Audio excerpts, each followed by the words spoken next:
मुंशी दीनदयाल की जान पहचान के आदमियों में एक महाशय दयानाथ थे। बड़े ही सज्जन और सहृदय। कचहरी में नौकर थे और 50 रुपए वेतन पाते थे। दीनदयाल अदालत के कीड़े थे। दयानाथ को उनसे सैकड़ों ही बार काम पड़ चुका था। चाहते तो हजारों वसूल करते, पर कभी एक पैसे के भी रवादार नहीं हुए थे। दीनदयाल के साथ ही उनका यह सलूक न था, यह उनका स्वभाव था। यह बात भी न थी कि वह बहुत ऊंचे आदर्श के आदमी हो, पर रिश्वत को हराम समझते थे। शायद इसलिए कि वह अपनी आंखों से इस तरह के दृश्य देख चुके थे। किसी को जेल जाते देखा था, किसी को संतान से हाथ धोते, किसी को दुर्व्यसनों के पंजे में फंसते। ऐसी उन्हें कोई मिसाल न मिलती थी जिसने रिश्वत लेकर चैन किया हो। उनकी यह धारणा हो गई थी कि हराम की कमाई हराम ही में जाती है।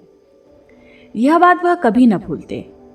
इस जमाने में 50 रुपए की भुगत ही क्या, 5 आदमियों का पालन बड़ी मुश्किल से होता था। लड़के अच्छे कपड़ों को तरसते, स्त्री गहनों को तरसती, पर दयानाथ विचलित न होते थे। बड़ा लड़का 2 ही महीने तक कॉलेज में रहने के बाद पढ़ना छोड़ बैठा। पिता ने साफ कह दिया, मैं तुम्हारी डिग्री के लिए सबको भूखा और नंगा नहीं रख सकता। पढ़ना चाहते हो तो अपने पुरुषार्थ से पढ़ो। बहुतों ने किया है, तुम भी कर सकते हो। लेकिन रमानाथ में इतनी लगन न थी। इधर 2 साल से वह बिल्कुल बेकार था। शतरंज खेलता, सैर सपाटे करता और माँ और छोटे भाइयों पर रौब जमाता। दोस्तों की बदौलत शौक पूरा होता रहता था। किसी का चेस्टर मांग लिया और शाम को हवा खाने निकल गए। किसी का पम्प शू पहन लिया, किसी की घड़ी कलाई पर बांध ली। कभी बनारसी फैशन में निकले, कभी लखनवी फैशन में।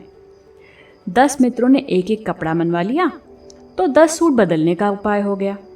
सहकारिता का यह बिल्कुल नया उपयोग था। इसी युवक को दीनदयाल ने जालपा के लिए पसंद किया। दयानाथ शादी नहीं करना चाहते थे। उनके पास न रुपये थे और न एक नए परिवार का भार उठाने की हिम्मत। पर जागेश्वरी ने त्रियाहट से काम लिया और इस शक्ति के सामने पुरुष को झुकना पड़ा। जागेश्वरी बरसों से पुत्रवधू के लिए तड़प रही थी।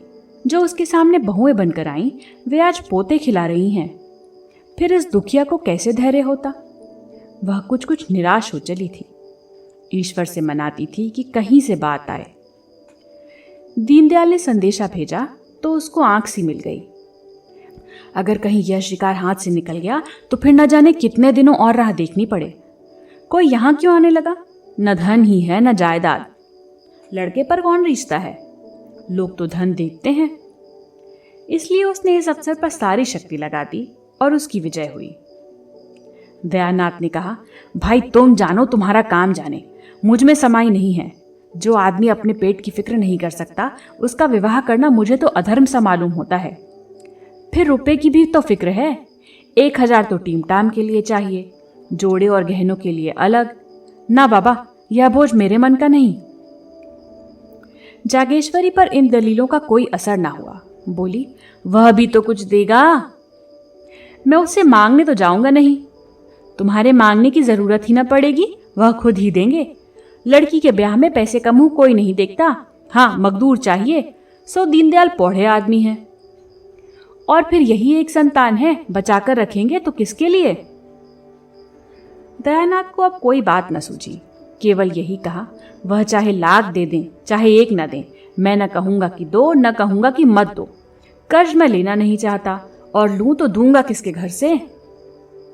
जागेश्वरी ने इस बाधा को मानो हवा में उड़ाकर कहा, मुझे तो विश्वास है कि वह टीके में 1000 से कम न देंगे।